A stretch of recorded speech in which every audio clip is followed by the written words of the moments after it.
Let me tell you something that might hit you harder than any betrayal ever could. Right now, at this very moment, someone might be stealing your life force and you don't even realize it. Not your money, not your time, but your energy. That sacred fire inside of you, the glow in your eyes, the peace in your spirit. They don't come with weapons, they come with smiles, sweet words, fake concern. And while they pretend to care, they're draining you slowly, silently, systematically. Do you ever feel like you wake up more tired than when you went to sleep? Like you're doing everything right, but something invisible is pulling you down? That's not in your head. That's real. Because energy vampires exist. People who feed off your light just to survive their own darkness. And they'll take until there's nothing left of you but an empty shell of who you used to be. This is not a speech, it's a wake-up call. Because if you don't protect your energy, you lose your power. And when you lose your power, you lose your purpose. And when you lose your purpose, you lose your life. So now, listen closely.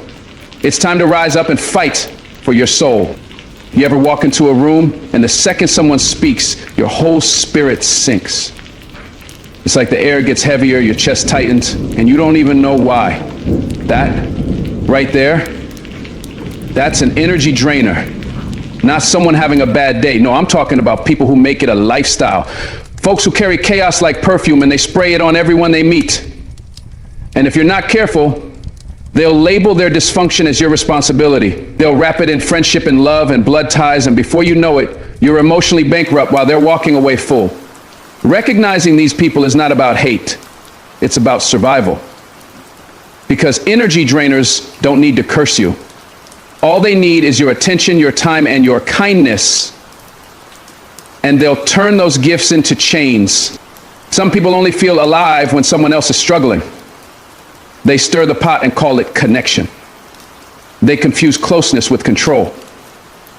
You'll notice it in the way your mood shifts around them, the way your voice changes, the way your smile fades. That's your body speaking, telling you the truth your heart doesn't want to hear. Your body never lies. Your energy is your first language. And energy drainers are fluent in manipulation. They'll say the right things, but something inside you always feels off. You leave conversations feeling smaller, questioning your worth, apologizing for things you never did. That's not normal. That's not love. That's theft.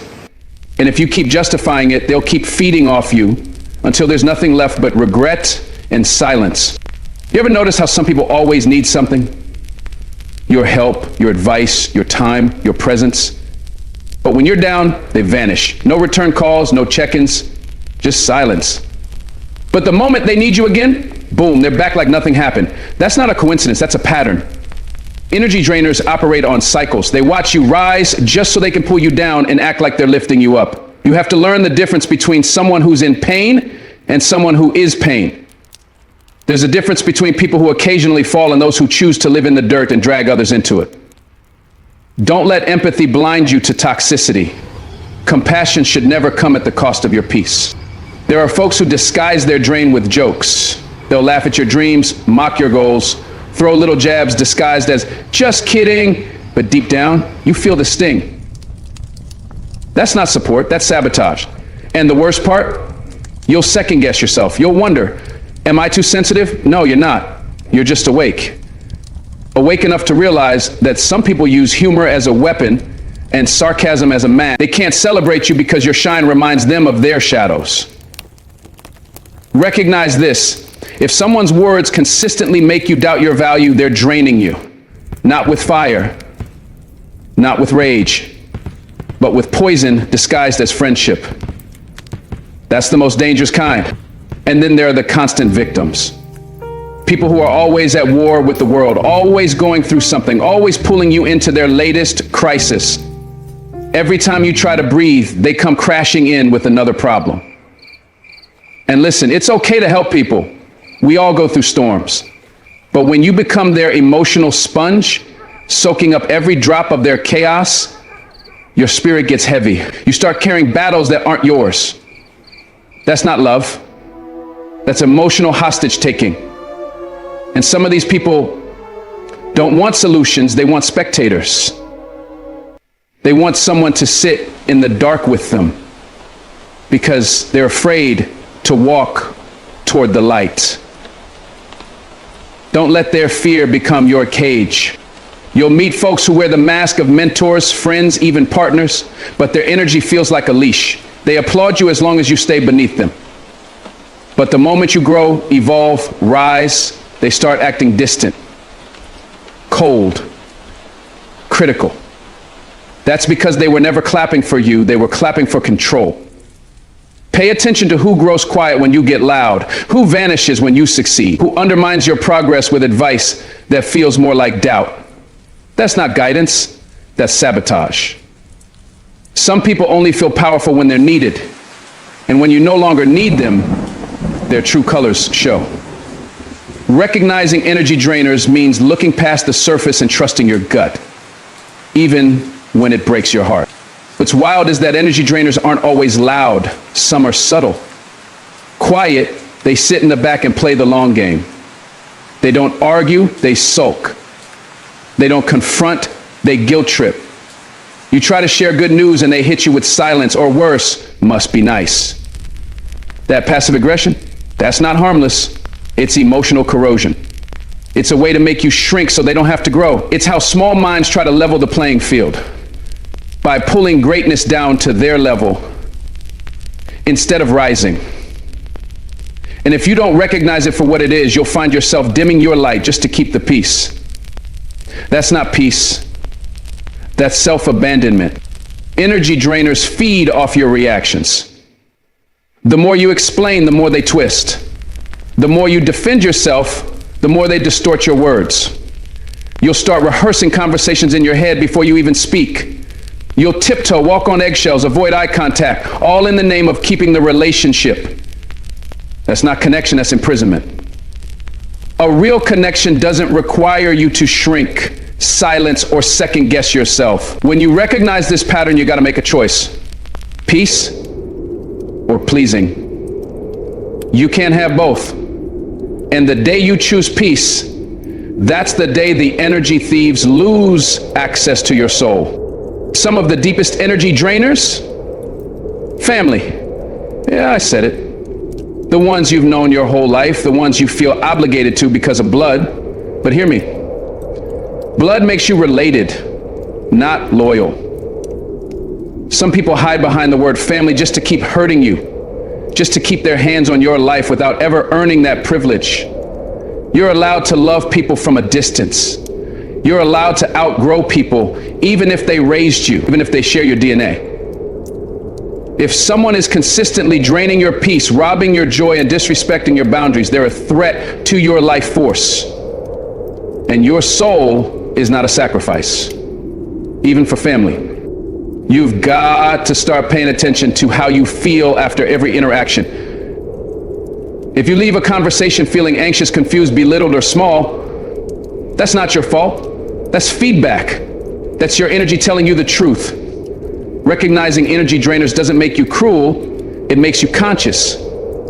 It's not judgment, it's self-preservation. You can love people and still not give them access to your mind, your heart, your time, because the most precious thing you own is your energy. You can make back money, you can rebuild broken things, but when your energy's gone, so is your light. And this world doesn't need another tired, dimmed soul. It needs you, fully charged, aware, and protected. Recognize the drainers before they redefine your destiny. You know, there comes a point in your life when you have to look at everything and everyone around you and ask yourself, is this feeding me or is this bleeding me? And the moment you ask that question honestly, things start to shift, because you begin to realize that not everyone who has access to you deserves it. You see, your energy is currency. Your time is sacred. Your peace is not up for negotiation. But most of us, we've been taught to give and give, to please everyone, to bend, to accommodate, to keep the peace, even when it's eating us alive. And we mistake being agreeable for being kind. But that's not kindness.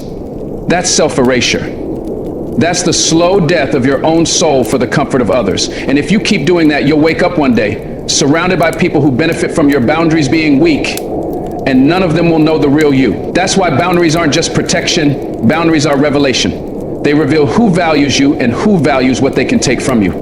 You have to understand that boundaries aren't walls, they're doors. Doors with locks. Doors with keys that you control. And not everyone should get a spare. Because when you let anyone in, they'll rearrange the furniture of your soul. They'll leave muddy footprints on your peace. They'll sleep in your spirit and never pay rent. And when you try to take the keys back, they'll call you selfish. They'll say you've changed, but listen to me. That's not selfish.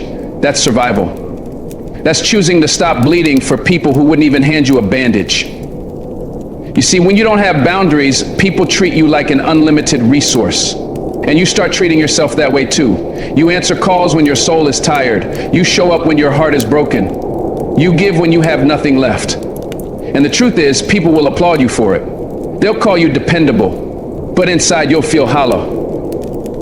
That hollowness is your soul crying out for boundaries. People confuse love with access. They think just because they love you, they have a right to all of you, your time, your space, your energy. But love without respect is control. Love without boundaries is manipulation.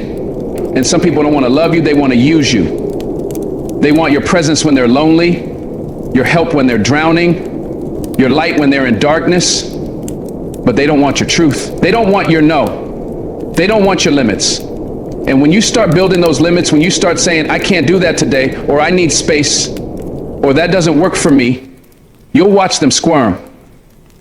You'll watch them act like you've betrayed them.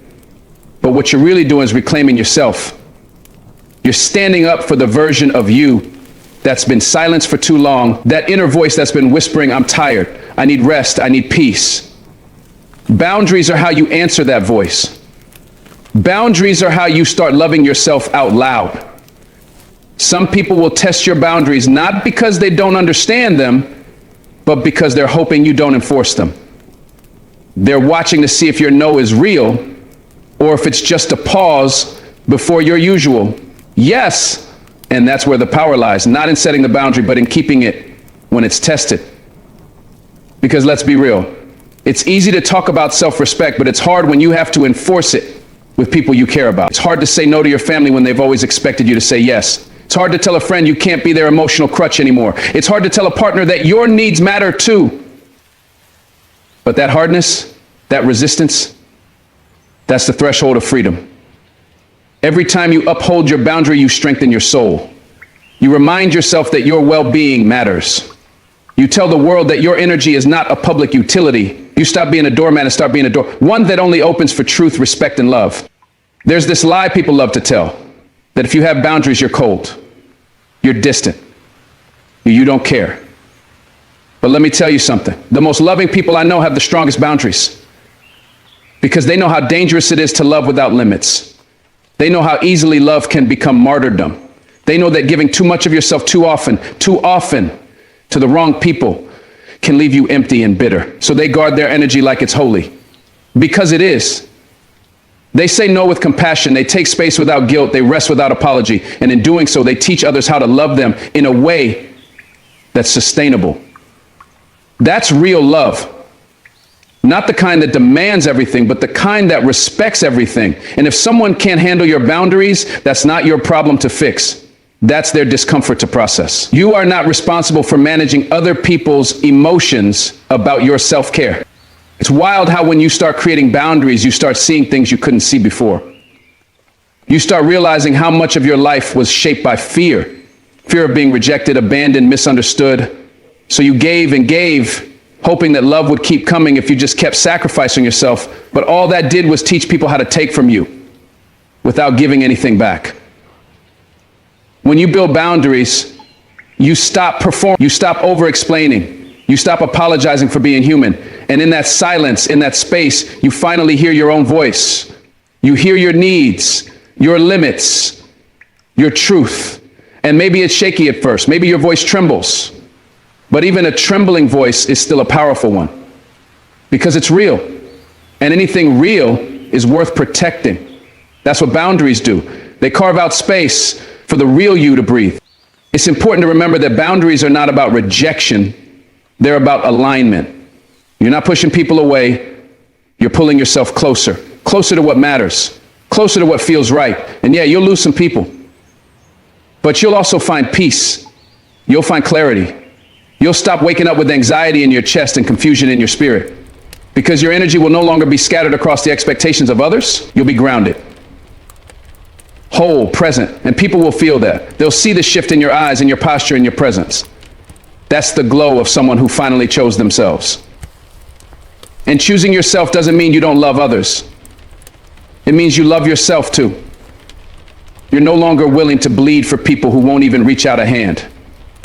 You're no longer entertaining conversations that drain you. You're no longer available for everything and everyone. And that's not arrogance. That's awareness. When you live without boundaries, your life isn't your own. Your schedule gets filled with other people's emergencies. Your heart gets bruised by other people's dysfunction. Your mind becomes a storage unit for other people's chaos. And you start forgetting who you are beneath it all. You start identifying yourself by what you can give instead of who you are. Boundaries restore that identity. They strip away the noise and bring you back to center. They say, this is where I end, and you begin. And in that clarity, there is freedom. You no longer have to carry everything. You no longer have to fix everyone. You can rest. You can breathe. You can simply be. And that being is sacred. That being is enough. The people who love you will honor your boundaries because they understand that a whole you is better than a worn out version of you. And the ones who don't, they were never truly for you to begin with. Every time you say yes when you mean no, a piece of you disappears. It's subtle. You won't always notice it at first, but over time you'll feel the fatigue, the bitterness, the resentment. That's your spirit waving a white flag. That's your soul asking for protection. And yet we push through. We smile through it. We keep showing up because we don't want to disappoint. But here's the truth. You're not disappointing anyone by honoring your boundaries. You're disappointing the version of yourself that thought self-sacrifice was love. And it's time to let that version go. You don't have to be everything for everyone. You don't have to answer every call, solve every problem, absorb every emotion. You get to choose who you give your energy to. You get to decide who sits at your table. And just because someone wants a seat doesn't mean they deserve one. Sometimes protecting your peace means shrinking your circle. And that's okay. Quality over quantity. Every time. When you start living with boundaries, you stop chasing validation. You stop living for approval. You stop needing people to understand your decisions. Because you know they're rooted in love for yourself, for your purpose, for your peace. And that love becomes your compass. It guides your words, your actions, your silence. You no longer overextend just to prove you're enough. You already know you are. Boundaries are a form of self-respect, and self-respect is magnetic. It draws in people who honor you and repels those who would drain you. So no, you're not too much. You're not too sensitive. You're not selfish. You're just finally awake. And once you're awake, there's no going back. You've seen the cost of living without boundaries. And you've decided that your life, your energy, your soul is too valuable to be on clearance. And from now on, everything must be paid for in full. Respect, truth, and love. Nothing less. There's something sacred about the moments just after you wake up and right before you fall asleep. These are the spaces where your soul whispers to you before the noise of the world can scream its demands. And yet, too many people give those golden hours away without a second thought. They roll over in bed, grab their phones, and invite chaos into their minds before their feet even touch the floor. They go to sleep scrolling through someone else's life, someone else's problems, someone else's energy, and wonder why they wake up tired, anxious, uninspired. If your morning and night belong to everything and everyone but you, then so does your day. You're giving away your power before you even step into your purpose. You're letting notifications set your priorities, letting social media dictate your mood, letting the world program your mind. But your energy is your responsibility. Your peace is your job to protect. No one will value your time more than you do. That's why guarding your routines isn't about discipline, it's about self-respect. It's about deciding that you are worth a few quiet moments of intention before the world comes knocking. Mornings set the tone. They are the ignition switch to your day. When you start them in a frenzy, you carry that energy with you. You rush through your breakfast, snap at your loved ones, forget what mattered to you, and enter the world already depleted. But when you claim your morning, when you wake up and take a few moments just to breathe, to stretch, to feel gratitude, you shift everything. You're not just getting out of bed, you're stepping into alignment. You're reminding yourself that your life is yours, that your energy doesn't belong to the demands of the outside world until you say so. Even 5 minutes of stillness in the morning can change your entire trajectory. Maybe it's a prayer, a journal entry, a deep breath while looking at the sunrise. It doesn't have to be dramatic, it just has to be yours. Your morning is your sanctuary. It's where you build the armor you'll need to face the noise of the world. If you don't control your morning, someone else will. And what about your nights? Nights are not just for rest, they're for healing. They are a chance to cleanse your spirit of the weight of the day. But too often we sabotage our own peace. We carry the stress of work into the bedroom. We replay every mistake we made, every conversation we could have handled better. We drown our silence in screens, scrolling until our minds are too tired to think. And then we wonder why But your night routine is not just about falling asleep. It's about letting go. It's about telling your soul you did enough today. You are enough. It's a ritual of release. A moment to decompress. It's where you thank the day for what it gave you and forgive yourself for what you couldn't do. When you end the day with intention, you sleep in peace. And that peace follows you into the next day. But if you end it in chaos, you drag that chaos with you. You don't just wake up tired. You wake up burdened. Guarding your nights is guarding your mental clarity, your emotional strength, your spiritual wholeness. People underestimate the power of small routines. They think if they don't have an hour for meditation or a perfect morning checklist, it's not worth doing. But that's not true. What matters is consistency, not complexity. It's in the small, quiet habits that transformation happens. The way you open your eyes and choose gratitude before anything else. The way you sip your coffee slowly, present, aware, instead of rushing through it. The way you light a candle at night or read a few pages of a book instead of diving into digital noise. These things might seem small, but they are everything. They are declarations. They are you saying, I am not a machine. I am a soul. Your routines reflect what you believe about yourself. If you believe you're worthy of peace, of clarity, of healing, you will build your routines around those truths. And if you don't, the world will decide for you. It will offer you distractions instead of direction. Numbness instead of nourishment. But you don't have to accept that. There's a reason why the most successful, grounded people protect their mornings and nights like sacred ground. They know that how you begin and end your day is how you live your life. If your first thoughts are anxious and your last thoughts are exhausted, that becomes your cycle. But if your day begins with presence and ends with peace, your life begins to mirror that. It's not about being perfect. It's about being intentional, about refusing to let outside noise write your inner script. The truth is your soul craves routine, not rigidity, but rhythm. A rhythm that supports your growth, that nourishes your energy, that reminds you of who you are before the world tells you who to be. So many people walk through life in a fog because they've never had a moment to truly meet themselves.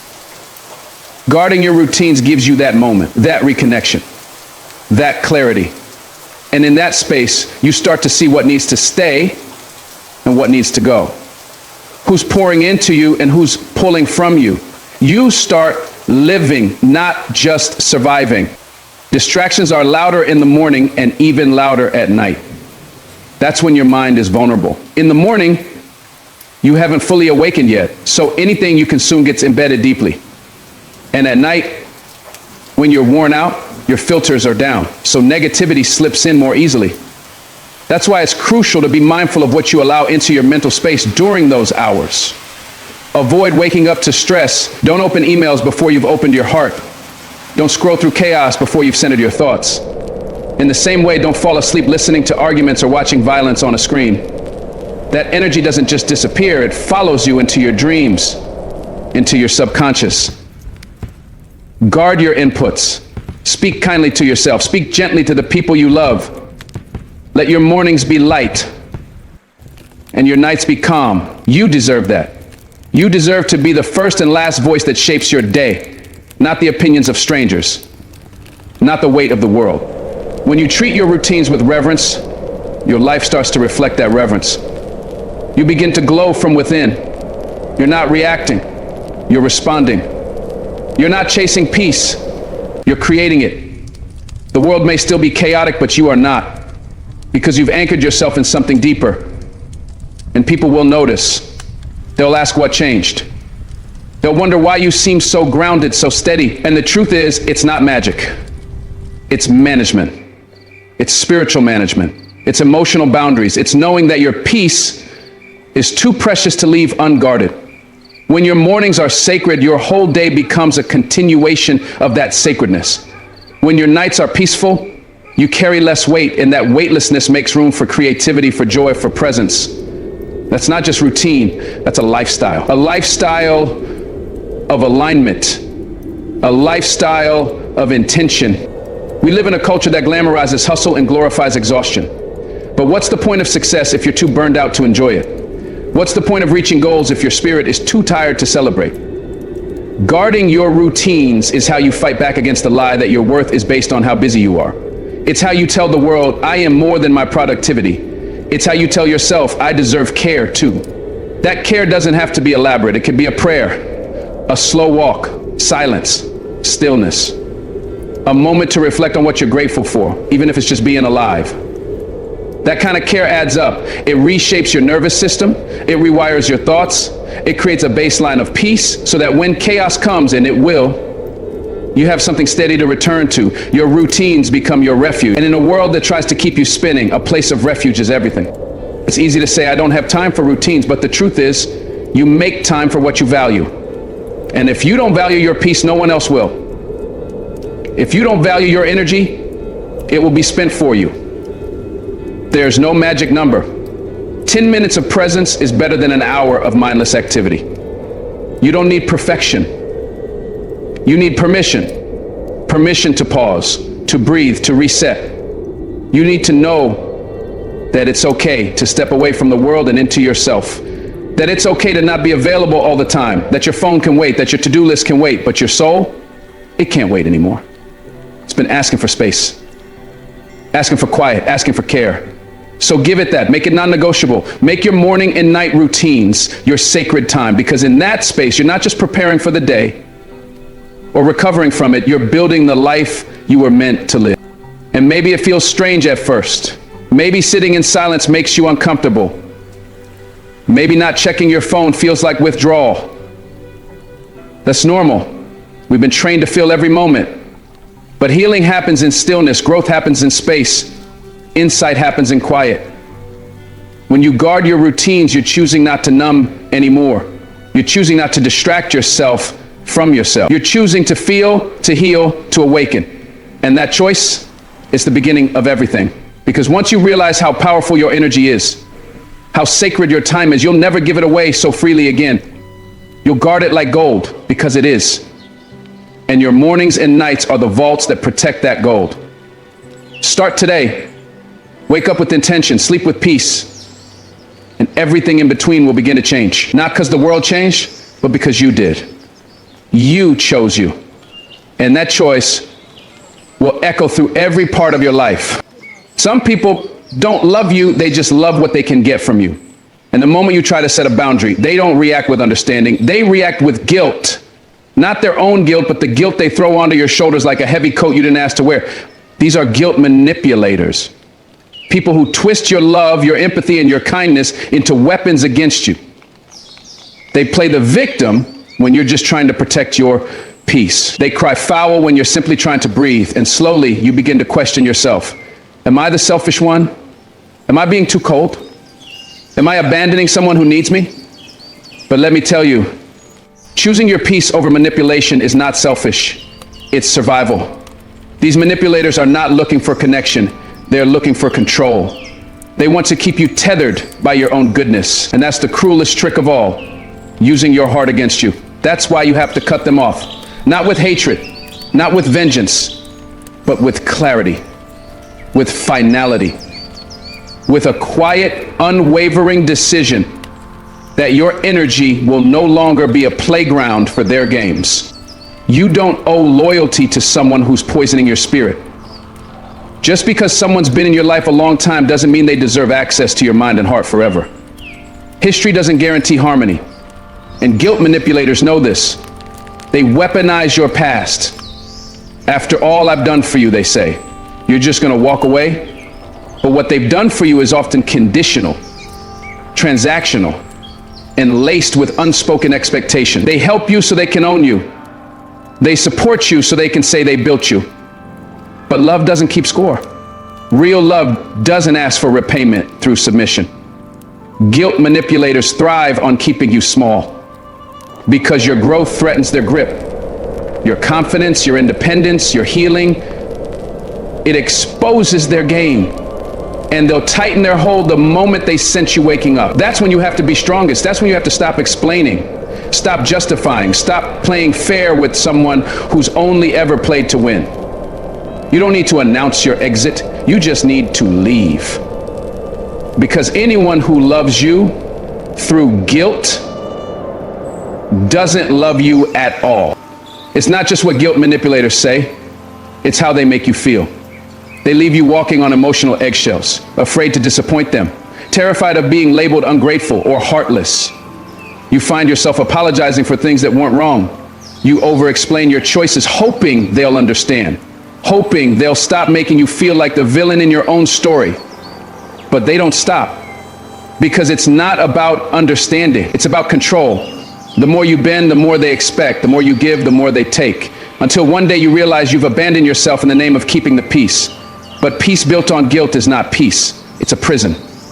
And every time you say yes when your soul is screaming no, you reinforce that prison's walls. Cutting off guilt manipulators means choosing your freedom over their approval. It means letting them call you cold, letting them spread their version of the story, letting them play the victim, and not flinching.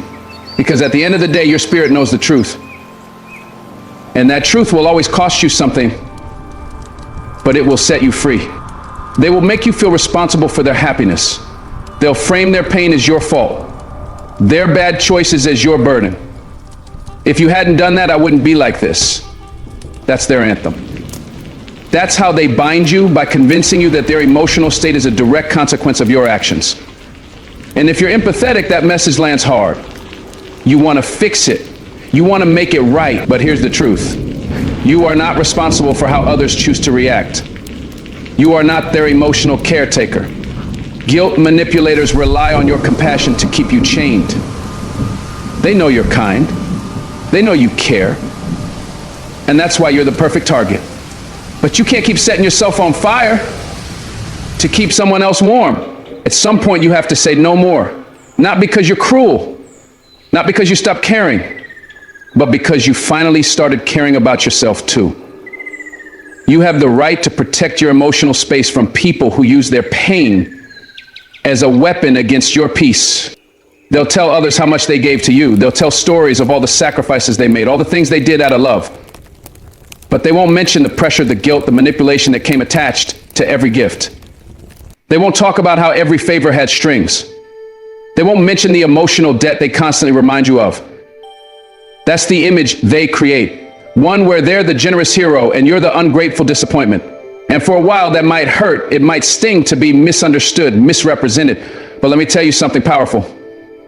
Your truth doesn't need to be proven to anyone who's already committed to misunderstanding you. The moment you stop living for other people's narratives is the moment you start writing your own. Cutting off guilt manipulators means walking away without needing to be seen as the good one. It means letting them believe what they need to believe, because you don't live for their version of the story. You live for your peace, your sanity, your healing. And sometimes the cleanest exits are the quietest. One of the hardest parts of cutting off a guilt manipulator is the inner conflict it stirs. You might replay the moments of kindness, the times they were there for you, the shared memories. You might ask yourself, were they really that bad? That's natural, because guilt manipulators aren't always monsters. Sometimes they're people you love deeply, parents, partners, friends. Sometimes they're charming, generous, even fun. But manipulation doesn't always come wrapped in cruelty. Sometimes it comes dressed as care. That's what makes it so dangerous. You keep holding on to the good, hoping it will outweigh the bad. But if every good moment comes with emotional blackmail, then it's not truly love. It's leverage. And love should never feel like leverage. So yes, grieve what was good. Mourn what could have been. But don't let nostalgia blind you to the harm. Don't let the occasional sunshine make you forget about the storm. You're allowed to miss someone and still know they weren't healthy for you. You're allowed to feel sadness and still choose distance. Those two truths can exist at the same time. You have to understand, guilt manipulators rarely change because their tactics work. Why would they stop controlling when guilt gets them what they want? When every tear, every pout, every dramatic exit brings you running back. They don't need to evolve when your empathy keeps paying the price. That's why it has to stop with you. You're the one who breaks the cycle. And that's not easy because it means holding the line when they cry. It means staying silent when they bait you with drama. It means resisting the urge to rescue them from consequences they created. It's choosing not to answer the late night texts, not to defend yourself when they badmouth you, not to return to the emotional tug of war that's been draining your soul. It's hard, it's lonely, but it's necessary. Because every time you break your silence to comfort their chaos, you teach them that guilt still works, and they'll keep using it until it doesn't. When you stop responding, they'll escalate, and then eventually they'll move on. Not because they've grown, but because they can no longer extract energy from you. And that is a victory. There is a strength in silence. When you stop justifying yourself, stop defending your decisions, stop feeding the drama, they lose power. Guilt manipulators live off your reactions. They need your energy to validate their manipulation. But when you detach, when you go quiet, when you protect your peace like a sacred flame, they're forced to sit with their own behavior. They may lash out, they may play the victim louder than ever, but that's not your concern. Your job is not to fix them. Your job is to heal you. Your silence is not weakness, it's wisdom. It says, I no longer participate in this cycle. It says, I choose peace over performance. And eventually your soul begins to breathe again. The fog clears, the weight lifts, and you realize how much energy you were spending just trying to keep someone else emotionally regulated. That's not your job. That's not your role. Your role is to protect your light. And sometimes that means closing the door and walking away, no matter how loud they scream from the other side. There will be days when you doubt your decision, days when the silence feels heavy, when the guilt starts creeping back in like a shadow. You'll wonder if you were too harsh, too cold, too unforgiving. But I want you to remember this. Protecting your peace is not an act of cruelty. It's an act of self-love.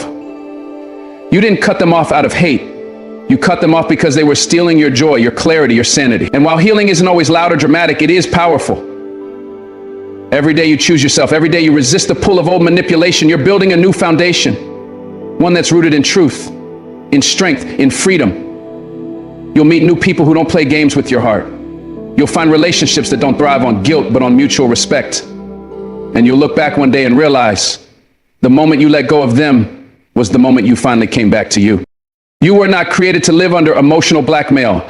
You were not meant to carry guilt that doesn't belong to you. Cutting off guilt manipulators is not an act of war, it's an act of liberation. It's you saying, I am not your puppet. I am not your emotional punching bag. I am not the villain you need me to be so you can feel righteous in your manipulation. You are more than someone else's narrative. You are worthy of peace without pain, connection without coercion, love without guilt. And the moment you choose to walk away, even if your voice shakes, even if your heart breaks, you've already won. Because the most radical thing you can do in a world that feeds on guilt is to choose your freedom. Your healing is not a betrayal. It's a revolution. And you are the fire that refuses to be extinguished. Keep burning. Letting go is not weakness. It is a conscious choice to reclaim your energy, your dignity, and your power. Holding on to people, pain, or the past does not preserve connection. It preserves suffering. Sometimes we cling to what hurt us the most, Not because we love it, but because we've built our identity around it.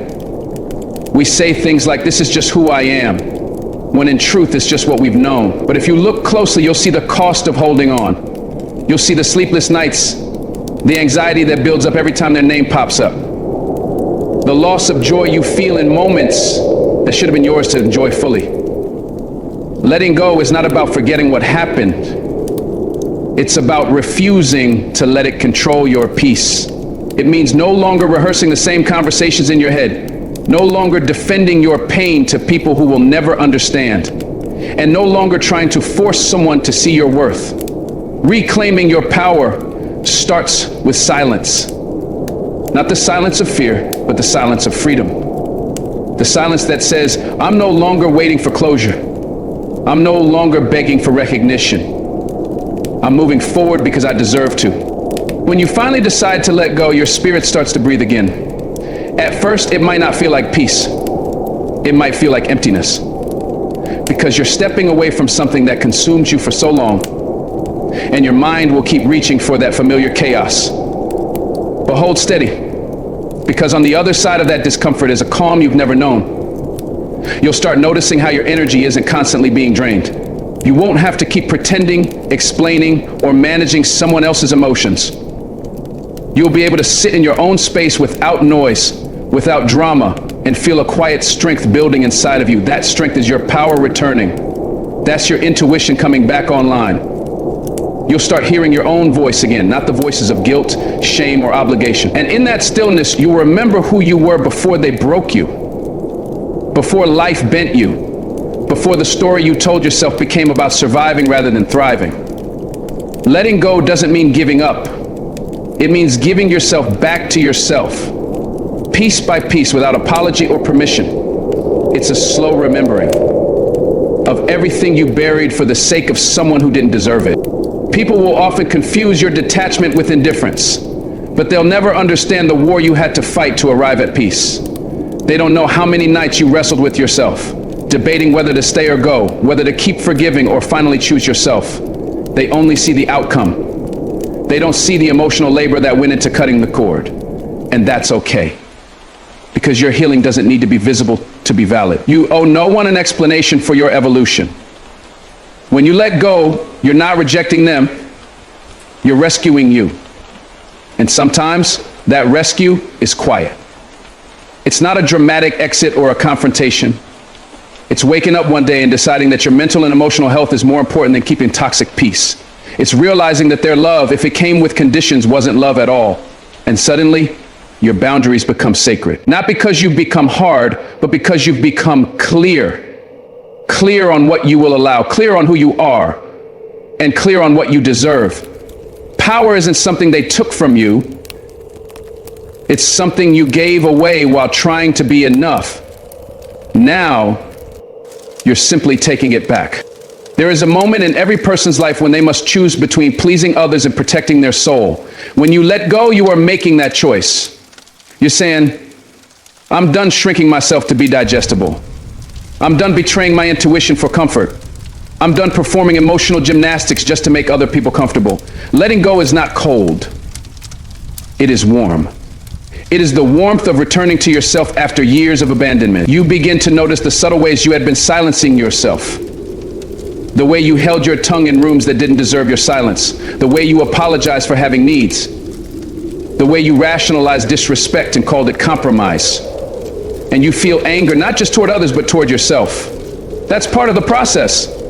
Forgive yourself for not knowing better, for staying longer than you should have, for giving people more than they earned. You were trying to love. You were trying to be good. And now you're trying to be whole. That's the difference. You're no longer trying to be loved. You're choosing to love yourself. And when you do, you reclaim every ounce of power that guilt and fear once stole from you. Letting go will change the way you see the world. Suddenly, your standards rise, not because you're bitter, but because you're healed. You stop tolerating half-effort, false apologies, and conditional care. You recognize manipulation faster, and you walk away quicker. Not because you don't care, but because you've learned that real love doesn't require you to abandon yourself. You stop chasing people who never made room for you. You stop explaining your worth to people committed to misunderstanding you. And you realize that peace is not a destination, it's a decision. You don't find it in someone else's approval. You find it when you finally approve of yourself. That's power. Power is saying no without guilt. Power is leaving when it's no longer healthy. Power is resting without shame. Power is setting a boundary without writing a paragraph to justify it. And the more you practice this, the less tolerance you have for anything less. It's not arrogance. It's alignment. You're not better than anyone, you're just better to yourself. And that shift changes everything. The way you speak, the way you show up, the way you love. Letting go doesn't just free you from them, it frees you to finally become you. You'll begin to realize how much energy you were wasting holding on. You are managing other people's expectations, absorbing their projections and carrying wounds that weren't even yours. You thought holding on was strength, but the real strength is in surrender. Surrendering the need to fix, to prove, to convince. You don't need to change their mind. You don't need to win them back. You just need to free yourself from the cycle. You'll feel lighter, not because life got easier, but because you're no longer dragging a weight that was never yours to carry. And in that space, new clarity arrives. You'll begin to choose with intention. You'll stop reacting and start responding. You'll pause before giving energy to things that no longer serve your purpose. And the silence that once scared you will become your sanctuary. Because in that silence, you'll find your voice, not the one shaped by fear or obligation, but your true voice. And when that voice returns, so does your confidence. So does your focus. So does your ability to live from truth instead of trauma. Letting go isn't just a step forward. It's a complete shift in how you see yourself, your worth, and your right to peace. There will be moments when grief and growth meet in the same breath. You'll mourn the version of yourself who stayed too long, who gave too much, who tolerated the intolerable. But you'll also celebrate the version that chose to rise. That contradiction is normal. Healing isn't linear, and letting go isn't always clean. Some days you'll feel free. Other days, you'll feel fragile. But both are valid. Let yourself feel it all, the sorrow, the anger, the relief. Don't rush to get over it. Honor the process, because every emotion is clearing space for the power you're reclaiming. You're learning to validate your own experience instead of outsourcing your reality to people who never cared to understand. You're rebuilding trust with yourself, and that's the most powerful form of security. Knowing that you won't betray yourself for anyone ever again. That you'll listen when your body says, this isn't right. That you'll walk away when your spirit feels drained. That you'll protect your peace like a sacred flame. Letting go isn't the end of love. It's the beginning of real love.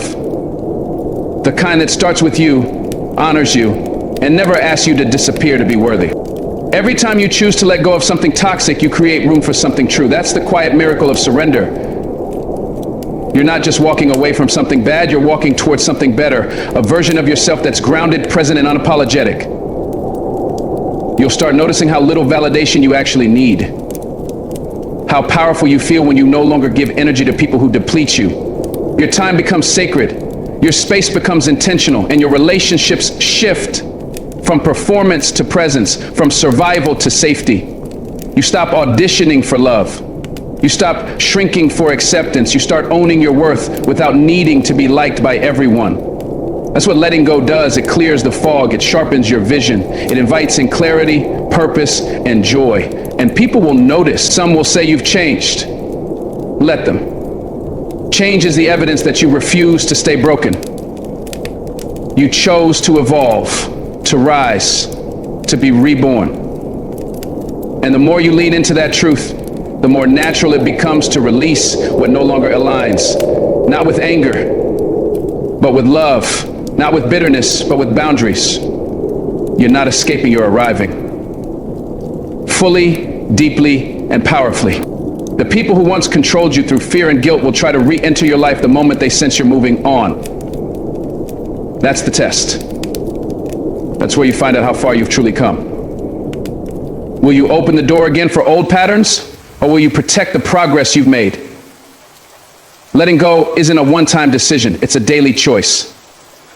A decision to choose your peace, even when your past comes knocking. A decision to stay grounded, even when nostalgia tempts you with edited memories. You have to remind yourself of why you left, of what you learned, of who you became. And that reminder becomes your armor. You no longer fall for sweet words that come with sour intentions. You no longer confuse attention for affection. You see through the masks and you walk away before you're pulled back into the storm. That's power. The power to recognize that healing costs more than comfort, that peace is more valuable than popularity, that you are no longer the person who needs to prove your worth to anyone. You've done the work, you've felt the fire, and now you walk in freedom, not because they changed, but because you did.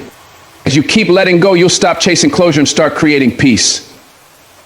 You'll understand that not every story ends with a perfect explanation. Some things won't make sense and some people won't give you the apology you deserve, and that's okay. Because closure is not about what they say, it's about what you decide. You decide the story ends here. You decide that your healing doesn't require their participation. You stop waiting for them to validate your pain. You stop needing to be understood by people who never cared to see you clearly. And that choice is radical. It's liberating, it's powerful. You begin to notice how much more space you have mentally, emotionally, spiritually. Space to dream again, to trust again, to love again, without fear of losing yourself. Letting go was never about them. It was always about you, about reclaiming your life one decision at a time. And even if your voice trembled as you said goodbye, even if your heart cracked as you walked away, you were still rising, still healing, still moving towards something deeper. You didn't let go because you stopped caring. You let go because you finally started caring about yourself. Letting go is not a sign of weakness. It is the ultimate act of strength. It is the moment you choose to stop carrying the weight of what no longer serves you. In life, we often hold on to pain, resentment, and people who have long outgrown their role in our journey, thinking we are preserving something important. But the truth is, what we are preserving is our own imprisonment. Real freedom is found in release. It is found in those quiet decisions to move forward, even when your heart is still catching up to your mind. When you let go, you are not giving up, you are rising up. You are reclaiming the power that you unknowingly handed over to others, to situations, to memories that no longer deserve to occupy space in your life. Every time you let go of something that hurts, you make room for something that heals. Every time you walk away from someone who disrespects your worth, you step closer to the life you were meant to live. You don't need to carry everything. You don't need to explain your healing. And you certainly don't need to feel guilty for choosing peace. What's gone was a chapter, not the whole story.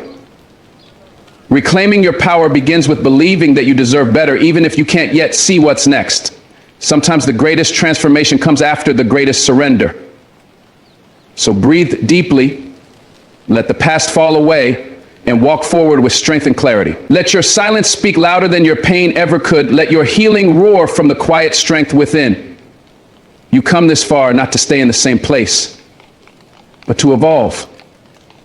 You are not who you used to be, and that's your power. Thank you for being here. Stay strong, stay true, and above all, stay free. God bless you.